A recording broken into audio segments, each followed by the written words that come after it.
দর্শক আমন্ত্রণ জানাচ্ছি ডন বাংলা টিভিতে। আপনাদের সাথে আছি জুলফিকার আহমেদ।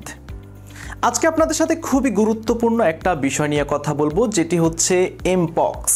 এমপক্স কি, এটি কিভাবে ছড়ায় এবং এর লক্ষণগুলো কি কি? এমপক্স আগে মাঙ্কি পক্স নামে পরিচিত ছিল। এটি অত্যন্ত সংক্রামক রোগ, যার কারণে গণতান্ত্রিক কঙ্গো প্রজাতন্ত্রে অন্তত 450 জনের মৃত্যু হয়েছে।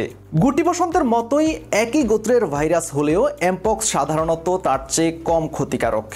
এটি প্রথমে প্রাণী থেকে মানুষের মধ্যে স্থানান্তরিত হয়েছিল, কিন্তু এখন এটি মানুষ থেকে মানুষেও ছড়ায়।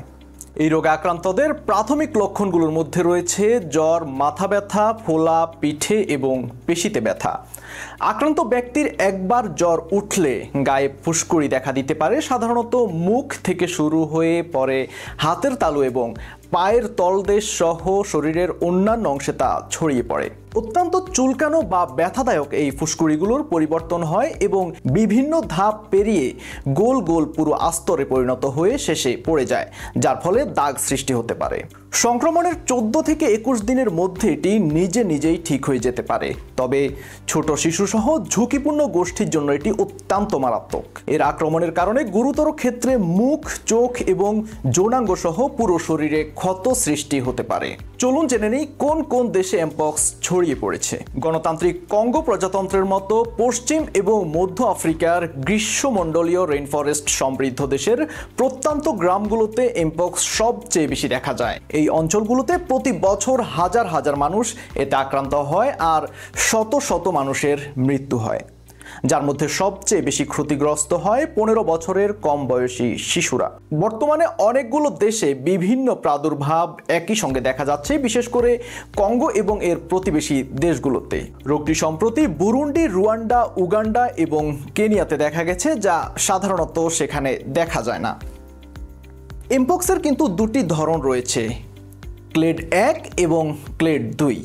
ক্লেড 1 ভাইরাস কয়েক দশক ধরে কঙ্গোতে বিক্ষিপ্ত প্রাদুর্ভাবের কারণ ছিল এবং এখন ছড়িয়ে পড়া ধরনটি এটি।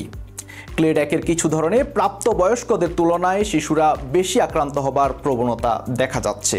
এমপিক্সের সাধারণ লক্ষণগুলি হলো ফুসকুড়ি, জ্বর, গলা ব্যথা, মাথা ব্যথা, পেশি ব্যথা, পিঠে ব্যথা, কম শক্তি, ফোলা লিম্ফ নোড।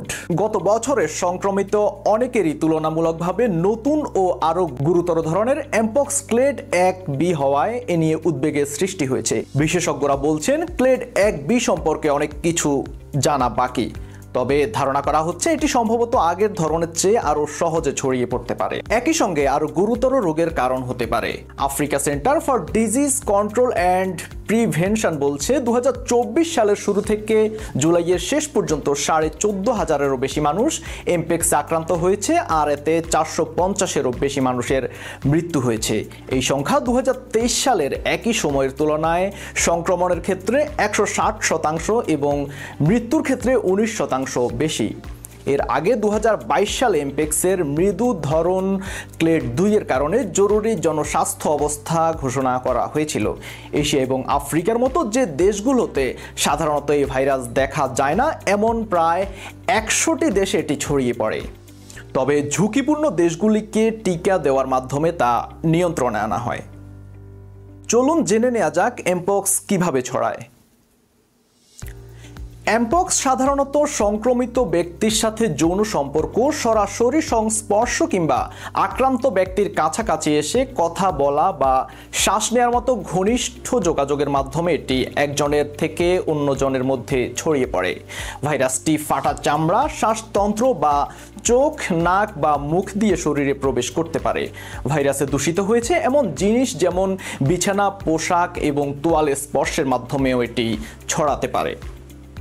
বানর, ইঁদুর এবং কাঠবিড়ালির মতো কোনো প্রাণী যদি এতে সংক্রমিত হয় আর কেউ যদি ওই সংক্রমিত প্রাণীর সঙ্গে বেশি কাছাকাছি আসে, তবে তিনি এতে আক্রান্ত হতে পারেন। 2022 সালের বৈশ্বিক প্রাদুর্ভাবের সময় বেশিরভাগ ক্ষেত্রে যৌন সম্পর্কের মাধ্যমে ভাইরাসটি ছড়িয়ে পড়ে। কঙ্গোর বর্তমান প্রাদুর্ভাবের বড় একটি কারণ আক্রান্ত ব্যক্তির সঙ্গে যৌন সম্পর্ক ও ঘনিষ্ঠ যোগাযোগ। ছোট শিশু সহ অন্যান্য ঝুঁকিপূর্ণ সম্প্রদায়ের মধ্যে এমপক্স পাওয়া গেছে। সবচেয়ে বেশি ঝুঁকিতে কারা?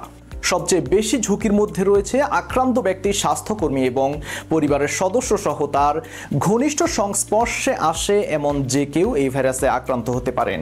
কে সবচেয়ে বেশি ঝুঁকিতে রয়েছে সে সম্পর্কে আরও বুঝতে বিশেষজ্ঞরা পরিস্থিতি নিয়ে গবেষণা করছেন।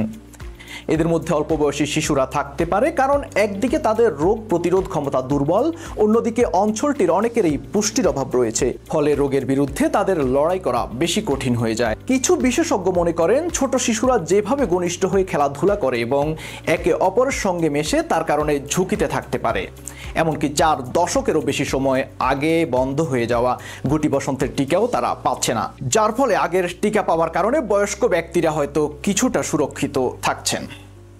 দুর্বল রোগ প্রতিরোধ ব্যবস্থার যে কারোই বিশেষ করে গর্ভবতী নারীদের এই রোগে আক্রান্ত হবার আরও বেশি ঝুঁকি রয়েছে। এর থেকে বাঁচতে এমপেক্স আক্রান্ত কারোর সাথে ঘনিষ্ঠ যোগাযোগ এড়িয়ে চলতে হবে এবং ভাইরাসটি যদি আপনার আশেপাশের কারো থাকে তবে সাবান এবং পানি দিয়ে আপনার হাত পরিষ্কার করতে হবে। সব ক্ষত সেরে না যাওয়া পর্যন্ত এমপক্স আক্রান্ত ব্যক্তিকে অন্যদের থেকে বিচ্ছিন্ন রাখা উচিত। আসুন জেনে নেই এমপক্সের কোনো টিকা আছে কিনা। হ্যাঁ, এমপক্সের টিকা আছে, তবে যারা ঝুঁকিতে আছে বা সংক্রমিত ব্যক্তির সংস্পর্শে থাকছে কেবল তারাই এটি পেতে পারে। তবে উদ্বেগের বিষয় হলো যাদের প্রয়োজন তাদের সবার কাছে টিকা পৌঁছাবার জন্য পর্যাপ্ত তহবিল নেই। এমনকি আনুষ্ঠানিকভাবে অনুমোদিত না হলেও জরুরি ব্যবহারের জন্য এমপক্সের টিকাগুলো দেওয়ার জন্য সম্প্রতি ওষুধ প্রস্তুতকারকদের নির্দেশ দিয়েছে WHO।